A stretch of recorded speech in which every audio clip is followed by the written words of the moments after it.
வணக்கங்க. சூப்பரான ஒரு தக்காளி தொக்கு எப்படி செய்யலான்னு இந்த வீடியோல பார்க்கலாம்.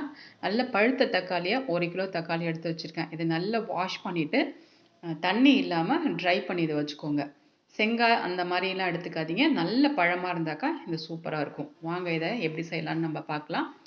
உங்ககிட்ட ஒரு இரும்பு கடாய் இருந்ததுன்னா, நல்ல கனமான இரும்பு கடாய் இருந்ததுன்னா எடுத்துக்கோங்க. இல்லன்னா கனமான அடிகனம் இருக்கக்கூடிய அ வாணலி இருந்ததுனாக்கா, கடாய் இருந்ததுன்னா எடுத்துக்கோங்க. எந்த ஊறுகாய் செஞ்சாலும், தொக்கு செஞ்சாலும் நல்லெண்ணெய் யூஸ் பண்ணுங்க. சூப்பரா இருக்கும். நல்ல ஒரு பெரிய குழிக்கரண்டி அளவு எண்ணெய் சேர்த்துருக்கேன். எண்ணெய் ஊறுகாவுக்குள்ள கொஞ்சம் தாராளமா சேர்த்தா தான் நல்லாயிருக்கும். இதில ஒரு பெரிய துண்டு பெருங்காயம் சேர்த்துருக்கேன். பெருங்காயம் நல்லா இந்த எண்ணெயில பொரியணும். நல்லா பொரிஞ்சதுக்கு அப்புறம் நம்ம மிளகாய் சேர்க்கணும். இந்த எண்ணெயில சிம்ல வச்சுக்கோங்க. சிம்ல வச்சுட்டு இந்த பெருங்காயத்த நல்லா பொரிச்சு எடுத்துக்கோங்க.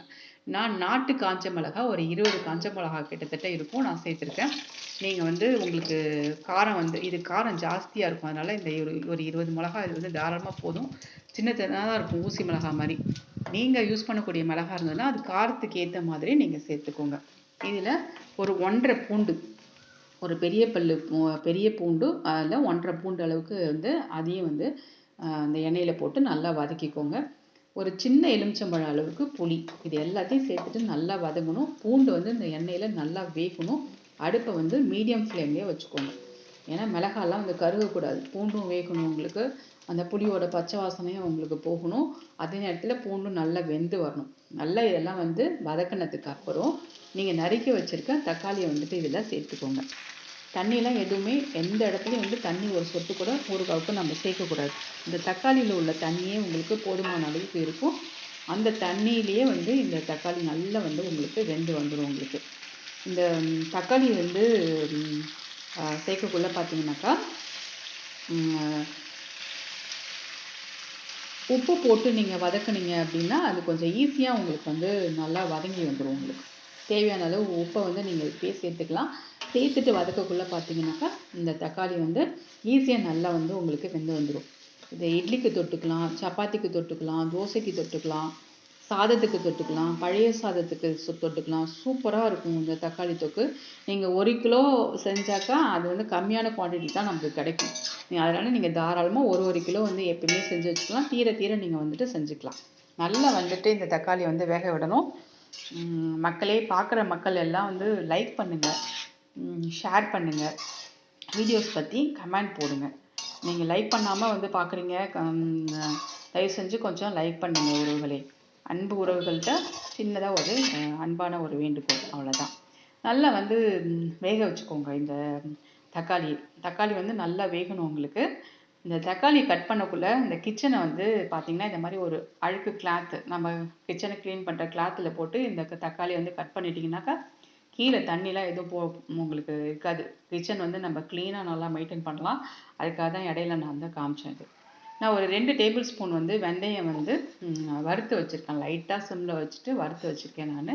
இந்த வெந்தய பொடி இதுக்கு தேவைப்படும். அத நான் வறுத்து வச்சிருக்கேன். இது அப்படியே ஆறட்டும் உங்களுக்கு. இப்ப பாருங்க தக்காளி சூப்பரா உங்களுக்கு நல்லா வெந்து வந்துருச்சு. இந்த பூண்டு ஏற்கனவே வறுத்துருக்கோம். எண்ணெயிலேயே நம்ம வறுத்துருக்கோம். இந்த தக்காளி கூட சேர்ந்து அது வேகக்குள்ள பார்த்தீங்கன்னா, அந்த மிளகாலாம் நல்லா உங்களுக்கு வெந்து வந்துரும். புளி நல்லா வெந்து வந்துரும். பூண்டு நல்லா வெந்திருக்கும். சூப்பரா வெந்து வந்திருக்கும். இப்ப இந்த ஸ்டேஜ்ல இந்த அளவுக்கு வெல்லம் சேர்த்துக்கோங்க. காரம் இருக்கணும், புளிப்பு இருக்கணும், உரப்பு இருக்கணும். அதே நேரத்தில பார்த்தீங்கன்னா, கொஞ்சம் மைல்டா தித்தப்பா இருந்தா தான் சூப்பரா இருக்கும். இந்த காம்பினேஷன் பார்த்தீங்கன்னா, அட்டகாசமான ஒரு தொக்கு சூப்பரா நமக்கு கிடைக்கும். அவ்ளோ சூப்பரா இருக்கும். வெல்லம் அதனால தான் நம்ம சேர்க்கிறோம். கண்டிப்பா வெல்லம் சேருங்க. நாட்டு வெல்லம் இருந்ததுனாக்கா இத சேர்த்துக்கோங்க நீங்க. இப்ப நல்லா கலந்து குடுங்க. இப்ப வெல்லம் சேர்த்ததுக்கு அப்புறம் அடுப்ப சிம்ல வச்சுக்கோங்க. அடி பிடிக்கிறதுக்கான வாய்ப்பு இருக்கு. அதனால அடுப்ப நீங்க நல்லா சிம்ல வச்சுட்டு நல்லா கலந்து குடுங்க.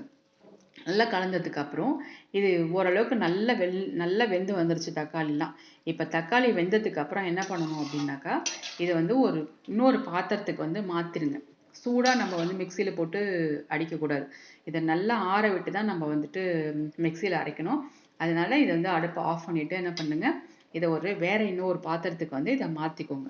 சீக்கிரமா உங்களுக்கு ஆறி வந்துரும். தக்காளி நல்லா ஆறணும் உங்களுக்கு. நல்லா சூட்டோட போட்டு மிக்ஸியில போட்டு அடிக்காதீங்க. நல்லா ஆறுனதுக்கு அப்புறம் மிக்ஸி ஜாருக்கு மாத்திட்டு, இத நீங்க அரைச்சு எடுத்துக்கலாம். ஒரு விழுது மாதிரி தான் இதை அரைக்கணும். சட்னிக்கு மாதிரி நைஸாலாம் இதை அரைக்கக்கூடாது. மேலாப்பில் நீங்கள் எடுத்திங்கன்னா அந்த அடியில் உள்ள தண்ணி வந்துடும். ஏன் வந்து உங்களுக்கு மேலாப்பில் நாம் எடுக்கணும் அப்படின்னா, மிக்சியில் போட்டு நீங்கள் அடிக்கக்குள்ளே பார்த்தீங்கன்னா தெரிக்கும் உங்களுக்கு இந்த தண்ணியோட சேர்த்திங்கன்னா. அதனால் ஒரு ஜல்லிக்கரண்டியை வச்சுட்டு அந்த தக்காளி, வெங்காயம், பூண்டு இதெல்லாம் மட்டும் எடுத்துக்கோங்க. அந்த எக்ஸ்ட்ராக்ட் இருந்ததுனாக்கா நம்ம வந்து நம்ம விழுத அரைச்சதுக்கு அப்புறம் அந்த தக்காளி தொக்கோட இதை நம்ம சேர்த்துக்கலாம். இது வேஸ்ட்டெல்லாம் போகாது உங்களுக்கு. இதை நம்ம கடைசியாக நம்ம சேர்த்துக்கலாம். இந்த அளவுக்கு வந்து விழுது மாதிரி நீங்கள் அரைச்சிக்கோங்க. நைஸாக வந்து அரைக்காதீங்க. இந்த விழுது மாதிரி அரைச்சதை வந்து நம்ம வந்து இப்போ தாளிச்சுக்கலாம். நம்ம அதே இரும்பு கடாயில் வந்துட்டு நல்ல ஒரு தாராளமாக வந்துட்டு எண்ணெய் விட்டுக்கோங்க. எண்ணெய் விட்டுட்டு நல்ல ஒரு பெரிய டேபிள் ஸ்பூன் அளவு கடுகு சேர்த்துருக்கேன் நான். கடுகு நல்லா பொரிஞ்சதுக்கப்புறம் பொறுமையாக இந்த தக்காளி விழுதை அரைச்சி வச்சுருக்கேன். இந்த தக்காளி விழுதை சேருங்க. அடுப்பை வந்து சிம்மில் வச்சுக்கோங்க. இந்த தக்காளி விழுதை சேர்க்கக்குள்ளே அடுப்பை சிம்மில் வச்சுட்டு இந்த தக்காளி விழுதை பொறுமையாக நீங்கள் சேருங்க. சேர்த்ததுக்கப்புறம் இது நல்லா வந்து கலந்துக்கோங்க. இந்த எண்ணெயெல்லாம் நல்லா பிரிஞ்சு வரணும். எண்ணெய் பிரிஞ்சு இந்த தக்காளி தொக்கு பார்த்தீங்கன்னா இந்த அளவுக்கு இருக்கிறது வந்து பார்த்தீங்கன்னா இதில் ஒரு முக்கால்வாசி தான் வரும். முக்கால்வாசி கிட்டத்தட்ட தான் நம்மளுக்கு கிடைக்கும். நல்லா கெட்டியாக வந்துடணும் உங்களுக்கு. இந்த இந்த இது தக்காளி சேர்த்ததுக்கு அப்புறம் வந்து அடுப்பை வந்து சிம்மில் வச்சுக்கிங்க. தளன்னு கொதிச்சு எங்கே பார்த்தாலும் தெரிக்கும் உங்களுக்கு. அதனால தான் அடிக்கனமான இந்த மாதிரி பெரிய பாத்திரமாக வச்சுக்கிட்டிங்கன்னாக்கா உங்களுக்கு வந்து பக்கத்துலலாம் எங்கேயும் வந்துட்டு உங்களுக்கு தெரிக்காது. இல்லைனாக்கா அந்த கொதிச்சு வர, ஏன்னா நம்ம தண்ணி எதுவுமே சேர்க்கல, திக்காக இருக்கிற கன்சிஸ்டன்சி இருக்கிறதுனால பார்த்தீங்கன்னாக்கா அந்த எண்ணெய் ஊற்றுனதுனால வெளியில் தெரிச்சு வரும் உங்களுக்கு. அதனால் ஜாக்கிரதையாக அடுப்பை சிம்மில் வச்சுட்டு இந்த மாதிரி கிளறி விட்டுட்டே இருங்க. கண்டினியூஸாக கிளறி விட்டுட்டுருங்க. கையை எடுத்துடாதீங்க. கையை விட்டுட்டு கிளறினீங்கன்னாக்கா உங்களுக்கு தெறிக்க ஆரம்பிச்சிடும். கை விடாமல் இதை மாதிரி கொஞ்சம் பொறுமையாக தான் இது செய்யணும். நம்ம பொறுமையாக ஒரு தடவை நம்ம செஞ்சு வச்சுட்டோம்னாக்கா ஒரு மாதத்துக்கு இந்த சைடிஷ் இல்லாத பிரச்சனையே நமக்கு வராது. ஆத்திர அவசரத்துக்கு ஒரு எங்கேயாவது நம்ம வெளியில் போயிட்டு வந்துட்டோம். இப்போ ஒரு இட்லி மாவு இருக்குது, அதுக்கு போய் தொட்டுக்க செய்யணும்.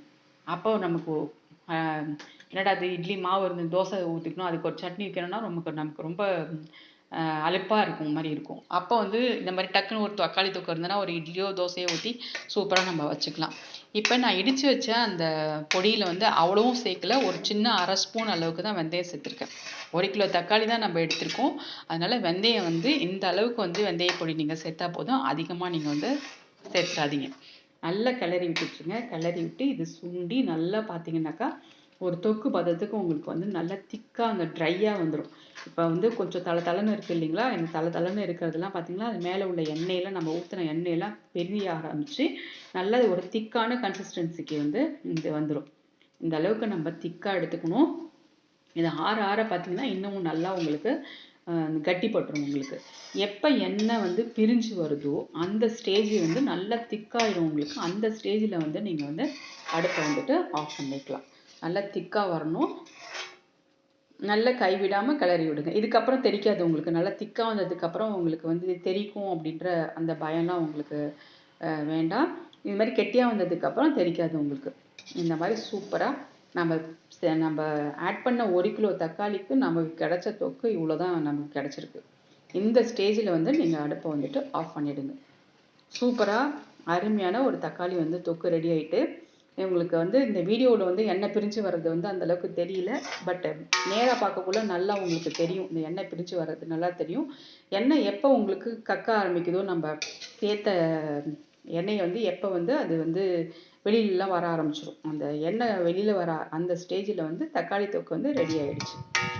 செம்ம சூப்பரான இந்த தக்காளி தொக்கு ரெடி ஆகிட்டு நான் சேர்த்துருந்த இந்த கன்சிஸ்டன்சியில் அந்த உப்பு, மிளகா, புளி, சித்திப்பு, வெல்லம் இதெல்லாம் சேருங்க. இங்கே பாருங்கள், ஆற வச்சதுக்கப்புறம் இந்த மாதிரி சூப்பராக ஆகிடும் உங்களுக்கு. ஸோ அருமையான ஒரு தக்காளி தொக்கு ரெடி ஆகிடுச்சு. இந்த வீடியோ நிச்சயமாக உங்களுக்கு பயனுள்ளதாக இருக்கும். எனக்கு இது வந்து ஒரு மாமி தான் இந்த ரெசிபி எனக்கு சொல்லி கொடுத்தாங்க எப்படி செய்யணும்னு சொல்லிட்டு. அவ்வளோ சூப்பராக இருக்கும். நீங்களும் இதை வந்து வீட்டில் ட்ரை பண்ணி பாருங்கள். உங்களுக்கு நிச்சயமாக இந்த வீடியோ பிடிக்கும். மறக்காமல் லைக் பண்ணுங்கள், ஷேர் பண்ணுங்கள், கமெண்ட் பண்ணுங்கள். தேங்க்யூ.